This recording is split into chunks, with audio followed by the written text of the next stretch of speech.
Bonjour Dimitri. Alors après la sortie sur le Karcher, après le Waterloo sécuritaire d'Éric Ciotti, voilà que l'équipe de Valérie Pécresse accuse le président de la République de, je cite, baratiner les Français. Voilà, c'était la réponse des Républicains à la promesse faite par Emmanuel Macron la veille lors de son déplacement à Nice de présenter courant mars une loi de programmation pour redimensionner les 5 prochaines années de la politique de sécurité du pays.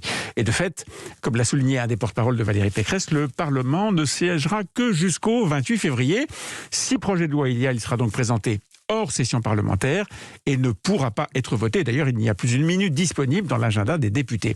Il restera ainsi dans les cartons du gouvernement jusqu'au lendemain des législatives, si bien entendu Emmanuel Macron est réélu et sa majorité avec lui. Alors en attendant, le bilan d'Emmanuel Macron en matière de sécurité est jugé catastrophique par l'opposition. Oui, c'est clairement un des points faibles du président sortant, et un conseiller de Valérie Pécresse me disait hier que la candidate Les Républicains allait l'exploiter durant toute la campagne. Elle doit faire, selon lui, une sortie par semaine sur ce thème. Bon, l'arrivée sur la scène politique d'Éric Zemmour, qui vient renchérir sur les propositions de Marine Le Pen, impose à l'évidence de ne pas se laisser le terrain libre et d'être constamment présent sur ce thème dans la conversation. D'autant que dans l'entourage d'Emmanuel Macron, on reconnaît que la société française a bougé depuis 5 ans.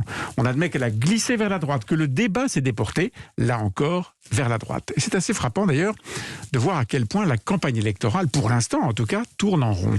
On parle très peu de sujets, on en parle souvent comme on le fait à chaque élection depuis longtemps. Je pense bien sûr à la sécurité, au régalien, à l'identité, à l'immigration. Alors c'est certainement dû au fait que la situation ne s'est pas du tout améliorée depuis plusieurs années, mais faut-il pour cela ressortir le nettoyeur haute pression, comme il y a 15 ans? Ah bah oui, la société Karcher s'est émue de l'utilisation de cette marque exactement comme elle l'avait fait il y a 15 ans. Exactement le même communiqué au mot près, Nicolas. Voilà. Bon, parmi les sujets récurrents et qui ressortent à chaque campagne, il y a aussi l'affaire des 500 parrainages. Voilà, un dossier qui repart en dessous de la pile des réformes à peine le président est-il élu ou réélu. Mais c'est la même chose en économie, on voit ressurgir, comme à chaque campagne électorale, le totem de l'ISF, bien sûr, éventuellement revampé façon écolo avec l'ISF climat.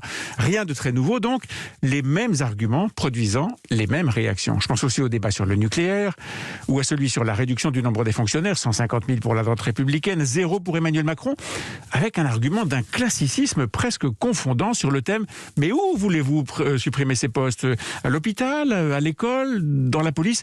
Pas très innovant en réalité. Alors attention, aucun de ces dossiers n'est médiocre ou sans importance, mais on a malgré tout une furieuse impression de déjà-vu. C'est vrai que la campagne ne s'est pour l'instant pas du tout emparée des sujets dits de société. Exactement, la légalisation du cannabis, la fin de vie, la GPA, tout ce qui a trait à la génétique, ce sont des dossiers sur lesquels la controverse peut être vive, parce que les partis politiques eux-mêmes peuvent être traversés par une ou des lignes de fracture. Bon, ils viendront sans doute dans le débat, ces sujets, et on le sait d'expérience, la campagne électorale peut très bien se focaliser brutalement sur un thème qui dominera alors l'actualité. Mais pour l'instant, on manque d'idées nouvelles, on manque d'idées fortes, et cette campagne sous Covid est d'un classicisme tranquille. C'est aussi pour cette raison que, selon certains sondeurs, on compte encore 40% de Français qui ne sont pas sûrs de leur vote, une proportion impressionnante à moins de 3 mois des élections et qui incite évidemment à lire les sondages avec encore plus de précaution que lors des autres campagnes. Alors là, voilà une différence.